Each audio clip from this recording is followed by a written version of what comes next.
Hey guys, my name's Becca. I've lived in Key West for 8 years. Thank you for being here today. And yes, I am a breast cancer survivor.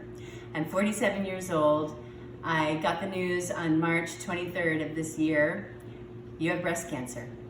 I never thought that it would be me. I never thought that I would hear those words. I had a cyst in my right breast years and years ago. So when I felt the lump, I just thought it was my cyst returning. I had a mammogram. I knew that it was going to come back abnormal because I knew that I had this cyst. So I didn't think much of it. I didn't follow up on it. I didn't have insurance. I just figured it was my cyst returning and I'd take care of it when I could take care of it. Well, how fast does a year go by? A year later, I just decided out of the blue one day, I'm gonna go to Womankind, I'm gonna go take care of this. And sure enough, I have stage 3 breast cancer. So I waited, and here I am now facing, what do I do? So I call my mom. What do you do, right? Call your mom. And I'm lucky enough to have her in my life, and she told me to come home. So I immediately packed up on a Tuesday because this was the beginning of all of the COVID stuff, and we didn't know if the airlines were gonna close down or what was gonna happen, and she's in Massachusetts, and she said, just get here. I packed my life up in Key West on Tuesday, and I was in Massachusetts on Saturday. From there, I went through a series of tests, of course, and then ended up with 20 rounds of chemo, which I just finished about a month ago. I've had a double or bilateral mastectomy last Friday, so a week ago, and I'm doing okay. Everything is, I guess, pretty good at this point. They got out what they could. I think most of it. They took out all the lymph nodes on my right armpit, 2 lymph nodes in my left armpit.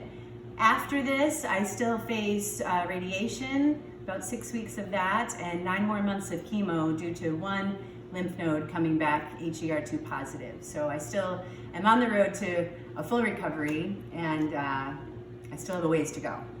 But I'm here, and I'm staying positive, and I've made it this far.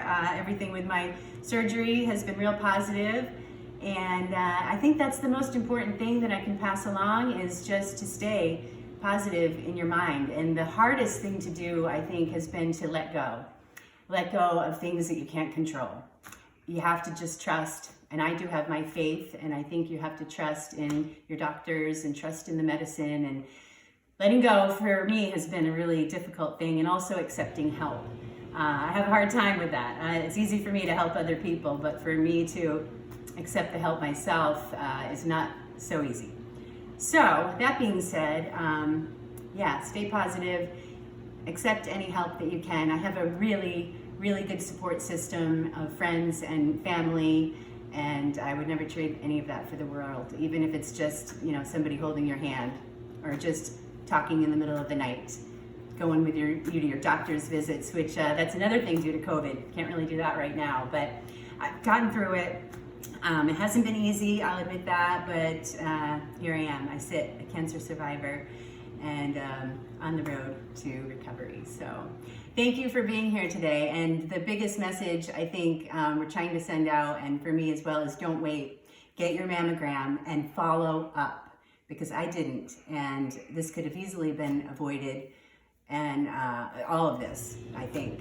But get your mammograms, follow up, it's so important, pass it along, and please make a donation today so we can continue with the research to fight this deadly disease. And you can do that by donating to makingstrideswalk.org/FloridaKeysFL. Or you can also go to the Facebook page, Making Strides at Florida Keys. I love you guys. Thanks for having me today. It was a privilege to be able to speak with you. And